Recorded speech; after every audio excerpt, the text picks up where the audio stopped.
तो दोस्तों आप सभी का स्वागत है इसके टेक्निकल क्लासेस में। तो चलिए दोस्तों आज बात करेंगे TG2 न्यू एक्सेप्टेड क्वेश्चंस 2023 और आज का चैप्टर जो कि ट्रांसफार्मर होगा और ट्रांसफार्मर का दोस्तों यानी कि पार्ट 2 होगा। इससे पिछला वाला वीडियो अगर पार्ट 1 आप लोग नहीं देखे हैं तो प्लेलिस्ट में जाकर के सारा वीडियो आप लोग को वहाँ से मिल जाएगा, ठीक है। सीरियल बाय अपलोड है तो मैं सारा वीडियो को आप लोगों को यानी कि देखना होगा अगर TG2 में सिलेक्शन लेना है तो, क्योंकि दोस्तों यानी कि सारा प्रश्न यानी कि इसी सेट से आएगा जितना हम करा रहे हैं। देखिएगा आप लोग एग्जाम देने जाइएगा तो सारा प्रश्न आपको मिलेगा। तो इसके लिए आप लोग नए हैं तो चैनल को ज़रूर सब्सक्राइब कीजिएगा और वीडियो को ज़रूर शेयर कीजिएगा। आज का सबसे पहला प्रश्न दिया है, ट्रांसफार्मर तेल को किस यंत्र द्वारा टेस्ट किया जाता है, ठीक है। टेस्ट की बात कर रहा है और दोस्तों यानी कि टेस्ट जो किया जाता है वो हमको बताना है। ए में कह रहा है यानी कि टोंग टेस्टर के द्वारा, तो इसका उपयोग नहीं करते हैं। इसका उपयोग दोस्तों यानी कि धारा का पता लगाने के लिए, वोल्टेज का पता लगाने के लिए, यानी कि फेज को पहचानने के लिए टोंग टेस्टर का उपयोग किया जाता है। टेकोमीटर का उपयोग यानी कि स्पीड मापा जाता है इसके द्वारा। मल्टीमीटर के द्वारा प्रतिरोध रेसिस्टेंट मापा जाता है, लेकिन ट्रांसफार्मर ऑयल जो है नहीं मापा जाता है। ये जो मापा जाता है दोस्तों ऑयल टेस्टिंग किट के द्वारा मापा जाता है, जो कि ऑप्शन डी में दिया है। राइट आंसर इसका डी सही हो जाएगा। ओके, नेक्स्ट क्वेश्चन पे चलेंगे। आज का अगला प्रश्न दिया हुआ है, ट्रांसफार्मर में ताप मापने के लिए लगाया जाता है। क्या हम कह रहा है दोस्तों यानी कि ताप मापने के लिए, ठीक है, टेम्परेचर मापने के लिए। और दोस्तों यानी कि टेम्परेचर मापने के लिए जो प्रयोग करते हैं वो ताप गेज का प्रयोग किया जाता है। किसका प्रयोग करते हैं, यानी कि ताप गेज का प्रयोग करते हैं, ठीक है। ताप गेज का प्रयोग करते हैं। ऑप्शन किस में दिया है, ए में कह रहा है एमीटर। एमीटर के द्वारा यानी कि करंट मापा जाता है। वोल्ट मीटर के द्वारा वोल्टेज। प्रेशर गेज के द्वारा यानी कि ट्रांसफार्मर का ताप नहीं मापा जाता। ये जो मापा जाता है यानी कि ताप गेज के द्वारा, जो कि ऑप्शन डी में दिया है। Right answer option number D सही हो जाएगा। नेक्स्ट क्वेश्चन आज का दिया हुआ है, यानी कि जिस ट्रांसफार्मर की दक्षता 100% हो उसे कहा जाता है, ठीक है। यानी कि 100%, यानी कि ऐसा कौन सा ट्रांसफार्मर है जिसकी इफिशिएंसी, ठीक है, यानी कि इफिशिएंसी जो है दोस्तों यानी कि 100% हो, ठीक है। 100% जो होता है दोस्तों वो होता है यानी कि आदर्श ट्रांसफार्मर, जिसको यानी कि आइडियल ट्रांसफार्मर कहा जाता है, ठीक है। आइडियल ट्रांसफार्मर कहा जाता है। ऑप्शन किस में दिया है, तो स्टेप अप का तो नहीं दक्षता 100% होता है, नहीं स्टेप डाउन का होता है, नहीं दोस्तों ऑटो ट्रांसफार्मर का होता है। ये जो होता है आदर्श ट्रांसफार्मर का, जो जिसको आइडियल ट्रांसफार्मर कहा जाता है, जो कि ऑप्शन सी में दिया है। राइट आंसर ऑप्शन सी सही हो जाएगा, ठीक है।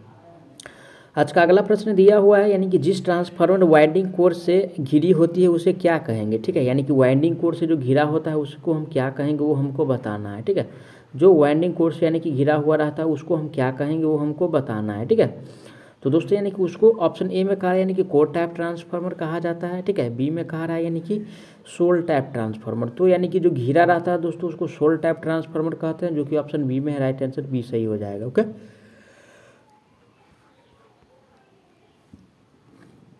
अगला प्रश्न दिया है, ट्रांसफार्मर में जिस वाइंडिंग को इनपुट स्रोत से संयोजित किया जाता है वह क्या कहलाता है, ठीक है। यानी कि इनपुट से कहला है।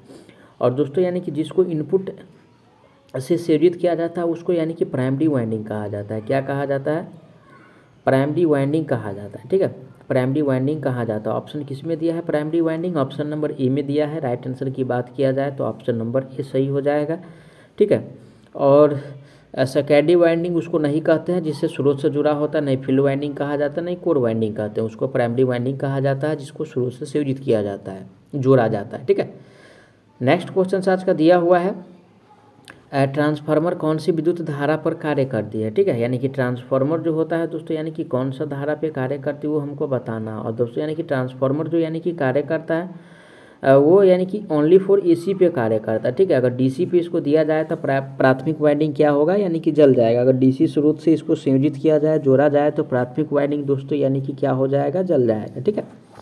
तो प्रतिवर्ती धारा जो दिया है ऑप्शन नंबर ए में दिया है, तो राइट आंसर ऑप्शन नंबर इसका ए सही हो जाएगा, ठीक है। जबकि बी में दिया है दिष्ट धारा, जिसको यानी कि डीसी कहा जाता है। डीसी देने से क्या होगा, प्राइमरी वाइंडिंग जल जाएगा, ठीक है। दोनों तो नहीं होता, ओनली फॉर एसी पे वर्क करता है। नेक्स्ट क्वेश्चन पे चलेंगे। नेक्स्ट क्वेश्चन से दिया है, दिए गए विकल्पों में से ट्रांसफार्मर की दक्षता है, ठीक है। इफिशिएंसी पूछ रहा है, जिसको दक्षता कहा जाता है किसका, ट्रांसफार्मर का। और दोस्तों यानी कि ट्रांसफार्मर का इफिशिएंसी जो है यानी कि 90% से यानी कि ज़्यादा होता है। क्या होता है, 90% से ज़्यादा होता है। तो ऑप्शन के हिसाब से यानी कि एग्जाम में टिक करेंगे। देखिए ऑप्शन ए में कहा 70 से 78, ये तो कम हो गया, ठीक है। और बी में यानी कि 50%, ये भी कम है। सी में यानी कि 50 से 80 भी कम है। लेकिन 90 से 98% यानी कि इसका जो दक्षता होता है ट्रांसफार्मर का, ऑप्शन डी में दिया है। राइट आंसर डी सही हो जाएगा। नेक्स्ट क्वेश्चन पे चलेंगे। नेक्स्ट क्वेश्चन से दिया हुआ है ट्रांसफार्मर की कोड बनी होती है, ठीक है, यानी कि कोड जो बना होता है किससे बना होता है वो हमको बताना है। और दोस्तों यानी कि कोड जो बना होता है ट्रांसफार्मर का वो सिलिकॉन स्टील से बना होता है। किससे? सिलिकॉन यानी कि स्टील से बना होता है, ठीक है। और सिलिकॉन स्टील से बना होता है। ए में कह रहा है तांबे से नहीं बनाते, नहीं एल्युमिनियम से, नहीं चुंबक की। ये जो बना जाता है सिलिकॉन स्टील से, जो कि ऑप्शन सी में है। राइट आंसर ऑप्शन इसका सी सही हो जाएगा, ठीक है। अगला क्वेश्चन पे चलेंगे। आज का अगला क्वेश्चन दिया है जो ट्रांसफार्मर इनपुट वोल्टेज को घटाकर कम आउटपुट वोल्टेज प्रदान करता है क्या कहलाता है? यानी कि इनपुट वोल्टेज को घटाकर क्या कह रहा है, यानी कि इनपुट, ठीक है, इनपुट को क्या कह रहा है, घटा करके, ठीक है। और आउटपुट को क्या कह रहा है, इनपुट को घटा करके और आउटपुट वोल्टेज प्रदान करता है, उसको क्या कहेंगे? अगर इनपुट को जो घटाएगा, ठीक है, और आउटपुट को यानी कि बढ़ाएगा, तो उसको यानी कि कौन सा ट्रांसफार्मर कहेंगे? ये देखिए, यानी कि उच्चायक ट्रांसफार्मर ऑप्शन ए में दिया है, बी में दिया है अपचयक ट्रांसफार्मर, सी में दिया है दोनों ट्रांसफार्मर। तो दोस्तों यानी कि दोनों ट्रांसफार्मर नहीं होगा, इसको जो कहेंगे दोस्तों यानी कि अपचयक ट्रांसफार्मर कहेंगे। इनपुट को कम कर रहा है, ठीक है, और आउटपुट को क्या कर रहा है दोस्तों, कम आउटपुट जो देगा ना, कम आउटपुट देगा, यानी कि कम आउटपुट जो देगा, ठीक है, उसको क्या कहेंगे? उसको कहा जाएगा यानी कि अपचयक, जिसको यानी कि स्टेप डाउन कहा जाता है, ठीक है। क्या कहा जाता है दोस्तों? स्टेप डाउन कहा जाता है, ठीक है, स्टेप यानी कि डाउन।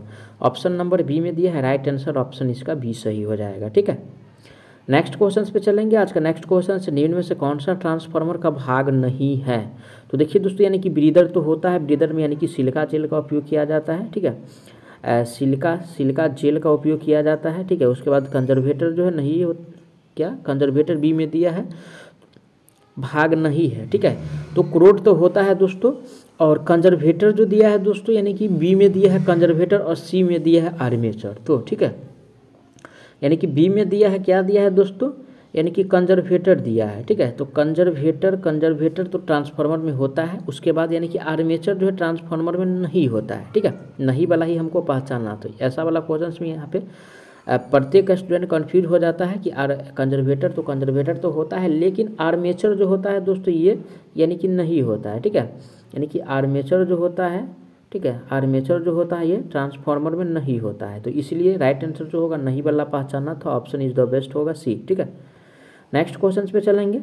आज का आगामी प्रश्न दिया हुआ है ट्रांसफार्मर में भंवर धारा हानि रोकने का उपाय क्या है, ठीक है। ट्रांसफार्मर में जो भंवर धारा हानि है उसको कैसे रोका जा सकता है? तो उसको यानी कि लेमिनेशन करके, ठीक है, लेमिनेटेड करके, ठीक है, कोर को अगर लेमिनेटेड किया जाए तो यानी कि भंवर धारा हानि क्या हो जाएगा, यानी कि कम हो जाएगा। ऑप्शन ए में दिया है लेमिनेटेड कोर का उपयोग करके, ठीक है। ऑप्शन ए में क्या कह रहा है दोस्तों, लेमिनेटेड कोर का उपयोग करके, ठीक है भाई, इसका उपयोग करेंगे तो क्या होगा, यानी कि भंवर धारा हानि कम जाएगा। लोहा का कोर, ऑटो वाइंडिंग का, इस सबसे कुछ होने वाला नहीं है, ओनली फॉर लेमिनेटेड ही करेंगे ना, तो उसका क्या होगा, धारा घम जाएगा, ठीक है।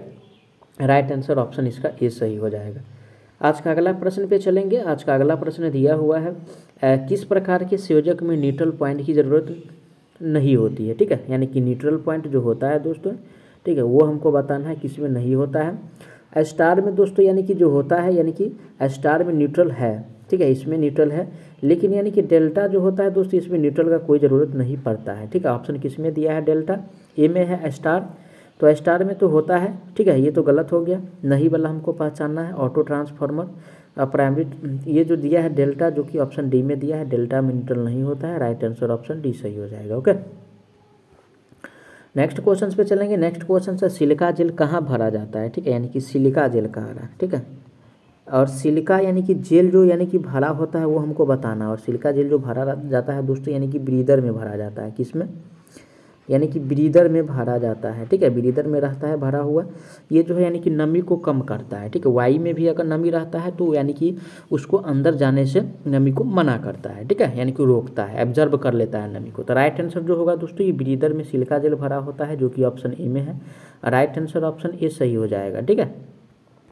अगला क्वेश्चन पे चलेंगे। अगला क्वेश्चन से एक वाइंडिंग वाला ट्रांसफार्मर का नाम बताइए, ठीक है। एक वाइंडिंग वाला जो ट्रांसफार्मर होता है उसको क्या कहेंगे वो हमको बताना है, ठीक है, एक वाइंडिंग वाला।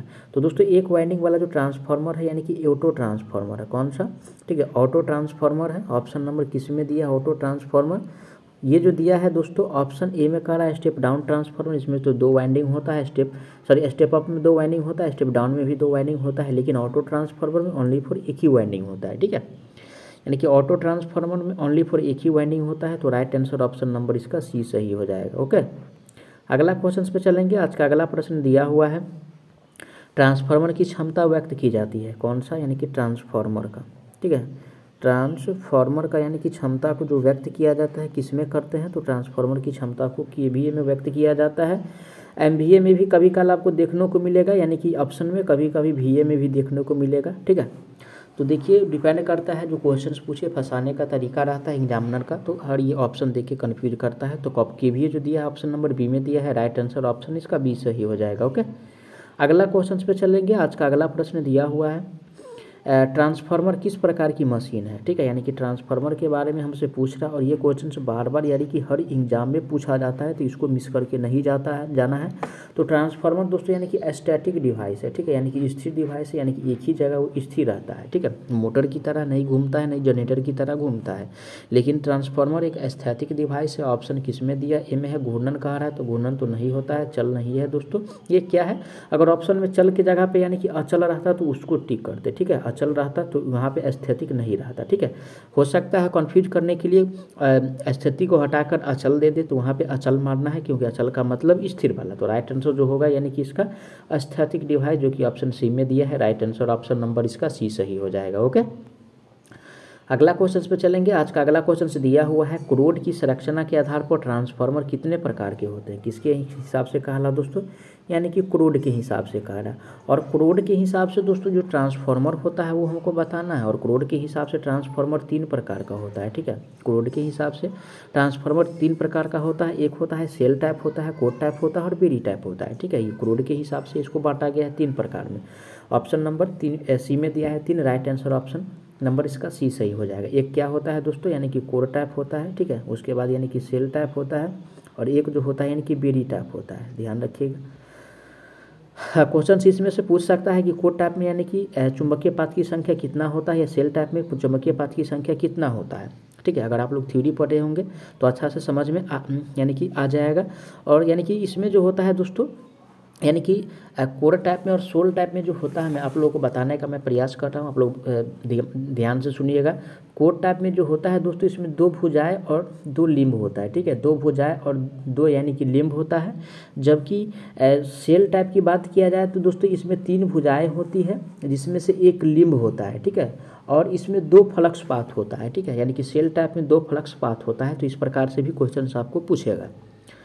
अगर थ्योरी पढ़ाते तो सारा कॉन्सेप्ट ही आप लोगों को क्लियर कर देते, ऐसे कॉन्सेप्ट क्लियर करते कि शायद आप लोग ज़िंदगी में कभी भूलते ही नहीं, लेकिन कुछ सुविधा की वजह से, है ना, कुछ सिस्टम नहीं होने की वजह से हम आप लोगों तक पूरा थ्योरी का डिटेल नहीं बता पा रहे हैं। तो ऑब्जेक्टिव से ही समझाने का प्रयास कर रहे हैं जितना संभव हो पा रहा है। तो आप लोगों से निवेदन मैं प्रत्येक वीडियो में इसीलिए कर रहा हूँ कि आप लोग प्लीज़ सपोर्ट कीजिए, वीडियो को शेयर कीजिए। ठीक है, तो अगर आप लोग सपोर्ट कीजिएगा तो संभवतः हो सकता है, यानी कि जितना जल्दी हो कोशिश करेंगे वो उतना जल्दी आप लोगों तक हम यानी कि थ्योरी का क्लास लगाए, जब सिस्टम पूर्णतः हो जाए तो। ठीक है, चलिए अगला क्वेश्चन से बात करते हैं। अगला क्वेश्चन से दिया हुआ है, यानी कि ऊंचाई ट्रांसफार्मर में आउटपुट धारा। ठीक है, ऊंचाई में कह रहा है, जिसका नाम है यानी कि स्टेप अप। अगर हिंदी में समझ में नहीं आ रहा है तो इंग्लिश में समझिए, स्टेप अप। ठीक है, और स्टेप अप का मतलब क्या हुआ, तो उसमें जो होगा यानी कि आउटपुट जो धारा होगा यानी कि घट जाता है। ठीक है, आउटपुट धारा क्या होगा, घट जाएगा, और वोल्टेज जो होगा क्या होगा, यानी कि बढ़ जाएगा। ठीक है, धारा यानी कि कम जाएगा। ठीक है, धारा कम जाएगा और वोल्टेज बढ़ जाएगा। ठीक है, तो राइट आंसर जो होगा, धारा की बात पूछ रहा है तो घटती है, ऑप्शन नंबर बी में दिया है घटना, राइट आंसर ऑप्शन इसका बी सही हो जाएगा। कौन सा बेस्ट आंसर जो होगा दोस्तों, यानी कि इसका बी सही हो जाएगा। ओके, अगला क्वेश्चन पे चलेंगे। आज का अगला क्वेश्चन से दिया हुआ है, यदि प्राइमरी वाइंडिंग में सेकेंडरी वाइंडिंग से अधिक लपेट है तो वह कौन सी ट्रांसफार्मर होगा। क्या कह रहा है दोस्तों, प्राइमरी वाइंडिंग में सेकेंडरी वाइंडिंग से अधिक लपेट है। ठीक है, प्राइमरी वाइंडिंग में सेकेंडरी वाइंडिंग से अधिक लपेट है तो उस ट्रांसफार्मर को हम क्या कहेंगे, वो हमको बताना है। और दोस्तों यानी कि उस ट्रांसफार्मर को जो कहा जाएगा वो अपचयी ट्रांसफार्मर कहा जाएगा। ठीक है, अपचयी ट्रांसफार्मर कहा जाएगा। ठीक है, ऑप्शन किस में दिया है, ऑप्शन नंबर बी में है। राइट आंसर की बात किया जाए, ऑप्शन नंबर बी सही हो जाएगा। ओके, अगला क्वेश्चन दिया है यानी कि ऊंचाई ट्रांसफार्मर में डैश बढ़ता है। तो दोस्तों यानी कि ऊंचाई ट्रांसफार्मर की बात हमसे पूछ रहा है, और ऊंचाई ट्रांसफार्मर में जो बढ़ता है दोस्तों यानी कि क्या बढ़ता है वो हमको बताना है। और उसमें दोस्तों यानी कि वोल्टेज बढ़ता है और धारा क्या होता है, कम जाता है। वोल्टेज का बढ़ना और यानी कि करंट का यानी कि कम जाना। Option number A is the right answer on this question. ठीक है, राइट हो जाएगा ये। अब चलिए नेक्स्ट क्वेश्चन पे चलेंगे। अगला क्वेश्चन आज का दिया हुआ है कंजर्वेटर टैंक में क्या भरा होता है। ठीक है, कंजर्वेटर में कह रहा है, और कंजर्वेटर में जो यानी कि भरा होता है वो हमको बताना है। और दोस्तों यानी कि इसमें जो भरा होता है यानी कि ऑयल भरा होता है, जिसको यानी कि तेल कहा जाता है। तेल भी दोस्तों ट्रांसफार्मर में जो तेल यूज किया जाता है 2 प्रकार का होता है, एक मिनरल ऑयल होता है, एक सिंथेटिक ऑयल होता है। तो राइट आंसर जो होगा दोस्तों यानी कि तेल ऑप्शन नंबर डी में दिया है। राइट आंसर 48 का डी सही हो जाएगा। ओके, अगला क्वेश्चन पे चलेंगे। उससे पहले सिलिका जेल जो दोस्तों यानी कि ब्रीदर में भरा रहता है, पानी तो भरा रहता ही नहीं है, इसको काट दीजिए। सिलिका जेल यानी कि ब्रीदर में भरा रहता है। ये वाला क्वेश्चन बार बार आपको हर एग्जाम में देखने को जरूर मिलेगा। ठीक है, और नेक्स्ट क्वेश्चन पे चलेंगे। आज का अगला प्रश्न दिया हुआ है नमी सोखने के बाद सिलिका जेल का रंग कैसा होता है। क्या कह रहा है दोस्तों, यानी कि नमी सोखने के बाद कह रहा है। ध्यान से पढ़िएगा, पहले नहीं कह रहा है, सोखने के बाद कह रहा है। और नमी सोखने के बाद जो सिलिका रंग का यानी कि कलर होता है वो हमको बताना है। और नमी सोखने के बाद जो सिलिका रंग का कलर होता है दोस्तों यानी कि गुलाबी होता है। ठीक है, उससे पहले किस प्रकार का होता है, तो उससे पहले सफ़ेद रहता है। ठीक है, हर बुक में यानी कि हर राइटर जो लिखे हुए हैं तो हर प्रकार का रहता है, तो ऑप्शन के हिसाब से ही टिक करना है। तो इसमें जो होगा दोस्तों गुलाबी होता है। ठीक है, तो राइट आंसर की बात किया जाए ऑप्शन नंबर ए हो जाएगा इसका। ठीक है, अगला क्वेश्चन पे चलेंगे। आज का अगला क्वेश्चन दिया हुआ है एक ट्रांसफार्मर में एक लोहे की कोर प्रदान करने का उद्देश्य है। यानी कि लोहे का जो कोर प्रदान करते हैं वो क्यों करते हैं, वो कौन सा क्षति को कम करता है वो हमको बताना है।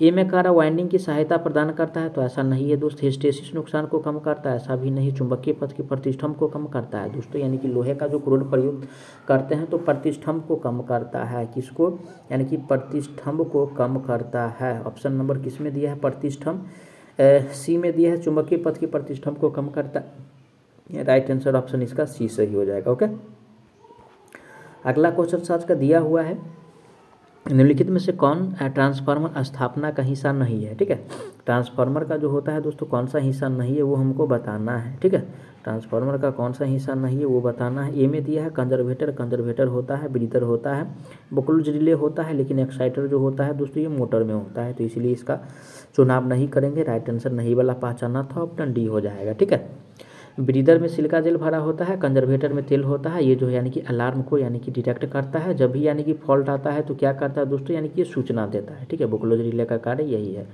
नेक्स्ट क्वेश्चन पे चलेंगे। अगला क्वेश्चन आज का दिया है एक ट्रांसफार्मर की रूटीन दक्षता किस पर निर्भर करती है। ठीक है, यानी कि रूटीन दक्षता कह रहा है। और दोस्तों यानी कि रूटीन जो इफेंसी जो होता है वो यानी कि किस पे यानी कि डिपेंड करता है वो हमको बताना है। और दोस्तों यानी कि रूटीन दक्षता जो है डिपेंड करता है, वो डिपेंड करता है यानी कि लोड करंट पे भी और लोड का पावर फैक्टर पर भी, तो दोनों पे डिपेंड करता है, आवृत्ति पे डिपेंड नहीं करता है। तो और यानी कि बी और सी जो दिया है ऑप्शन नंबर डी में है। राइट आंसर ऑप्शन इसका डी सही हो जाएगा। ओके, अगला क्वेश्चन पे चलेंगे। आज का अगला क्वेश्चन से दिया है ट्रांसफार्मर में एक कंजर्वेटर का क्या कार्य है। यानी कि ट्रांसफार्मर में जो कंजर्वेटर होता है उसका मुख्य कार्य क्या है वो हमको बताना है। और इस प्रकार का क्वेश्चन आपको प्रत्येक शिफ्ट में जरूर देखने को मिलेगा। ए में कह रहा है दोस्तों यानी कि ट्रांसफार्मर को ठंडा करने के लिए ताज़ा हवा प्रदान करना, तो हवा ये प्रदान नहीं करता है। बी में है ज़रूरत के समय ट्रांसफार्मर को ठंडे तेल की आपूर्ति करना, ठंडे तेल का भी आपूर्ति नहीं करता है। सी में जब हीटिंग के कारण तेल एक्सपांड होता है तो ट्रांसफार्मर को नुकसान से बचाता है। देखिए यहाँ पे क्या है दिया है, एक्सपांड। और एक्सपांड का मतलब क्या होता है, आम भाषा में समझाते हैं, जब तेल गर्म होकर फैलता है। ध्यान से सुनिए प्लीज़ आप लोग, जब तेल गर्म होकर फैलता है तो उसका रास्ता प्रदान करता है। ठीक है, यही कंजर्वेटर का मेन कार्य है। तो राइट आंसर जो होगा दोस्तों ऑप्शन नंबर इसका यानी कि सी सही हो जाएगा। ठीक है, राइट आंसर जो होगा कंजर्वेटर का कार्य है, जब हीटिंग के कारण तेल यानी कि गर्म होकर फैलता है तो ट्रांसफार्मर के नुकसान से बचाता है, यानी कि क्षति होने से बचाता है। तो करेक्ट आंसर सी हो जाएगा। ओके, अगला क्वेश्चन पे चलेंगे। अगला क्वेश्चन से प्राकृतिक तेल शीतलन का उपयोग कितनी रेटिंग तक के ट्रांसफार्मर के लिए किया जाता है। प्राकृतिक का यानी कि नेचुरल कह रहा, और नेचुरल का जो प्रयोग करते हैं वो लगभग 3000 kVA तक किया जाता है। कितना, 3000 kVA तक किया जाता है। ऑप्शन किस में दिया है, 3000 kVA। ऑप्शन नंबर ए में दिया है 3000 kVA। राइट आंसर की बात किया जाए तो ऑप्शन नंबर इसका ए सही हो जाएगा। ओके, अगला क्वेश्चन पे चलेंगे। आज का अगला क्वेश्चन से दिया हुआ है पावर ट्रांसफार्मर को अधिकतम दक्षता के लिए डिजाइन किया गया है। कौन सा, यानी कि पावर ट्रांसफार्मर को। और दोस्तों यानी कि पावर ट्रांसफार्मर को जो डिज़ाइन किया गया है वो कितनी क्षमता तक के लिए वो हमको बताना है। और दोस्तों यानी कि पावर ट्रांसफार्मर को जो डिज़ाइन किया गया है वो लगभग पूर्ण भार के लिए, क्या लगभग यानी कि पूर्ण भार के लिए, ठीक है, लगभग यानी कि पूर्ण भार के लिए उसको डिजाइन किया गया। ऑप्शन नंबर ए में दिया है लगभग पूर्ण भार, तो राइट आंसर जो होगा दोस्तों ऑप्शन इसका ये सही हो जाएगा। ठीक है, अगला क्वेश्चन पे चलेंगे। आज का अगला क्वेश्चन से दिया हुआ है एक वितरण ट्रांसफार्मर की अधिकतम दक्षता है, क्या पूछ रहा है दोस्तों, यानी कि वितरण का पूछ रहा है। और वितरण का यानी कि मैक्सिमम इफेंसी जो होता है वो हमको बताना है। ठीक है, और दोस्तों यानी कि वितरण का मैक्सिमम इफेंसी जो होता है कितना होता है, तो ये जो होता है दोस्तों 50% पूर्ण भार का होता है। ठीक है, 50% यानी कि पूर्ण भार पर होता है। ऑप्शन किस में दिया है, ऑप्शन नंबर बी में दिया है। राइट आंसर की बात किया जाए तो ऑप्शन नंबर इसका बी सही हो जाएगा। नेक्स्ट क्वेश्चन पे चलेंगे। नेक्स्ट क्वेश्चन से दिया हुआ है एक ट्रांसफार्मर पर शॉर्ट सर्किट टेस्ट आयोजित करते समय कौन सी साइड को शॉर्ट सर्किट किया जाता है। यानी कि ट्रांसफार्मर में जो यानी कि शॉर्ट सर्किट टेस्ट का उपयोग करते हैं तो उसमें कौन सी वाइंडिंग को शॉर्ट किया जाता है। तो दोस्तों यानी कि लो वोल्टेज, ठीक है, लो वोल्टेज साइड को, लो वोल्टेज यानी कि साइड को शॉर्ट किया जाता है। ठीक है, ऑप्शन नंबर किस में दिया है, ए में कह रहा है यानी कि उच्च वोल्टेज पक्ष को नहीं दोस्तों, कम वोल्टेज पक्ष को शॉर्ट किया जाता है, जो कि ऑप्शन नंबर बी में दिया है। राइट आंसर की बात किया जाए ऑप्शन नंबर बी सही हो जाएगा। मैं आशा करता हूँ आप लोग सारा प्रश्न को अच्छा से समझे होंगे। अगर कोई भी प्रश्न में किसी प्रकार का डाउट है तो आप लोग उसके लिए कमेंट कीजिएगा। आपको जवाब बहुत जल्द मिलने वाला है। साथ ही साथ नए हैं तो चैनल को प्लीज़ सब्सक्राइब कर दीजिए, आप लोग सपोर्ट कीजिए। साथ ही साथ डिस्क्रिप्शन में एक न्यू चैनल का लिंक मिल जाएगा, आप लोग उसको भी सब्सक्राइब कर लीजिए। उस पर यानी कि जॉब का नोटिफिकेशन मिलेगा कि किस क्षेत्र में यानी कि कितना वैकेंसी निकल के आई हुई है आप लोगों के लिए। तो चलिए दोस्तों मिलते हैं ट्रांसफार्मर के यानी कि तीसरा पार्ट में, तब तक के लिए जय हिंद।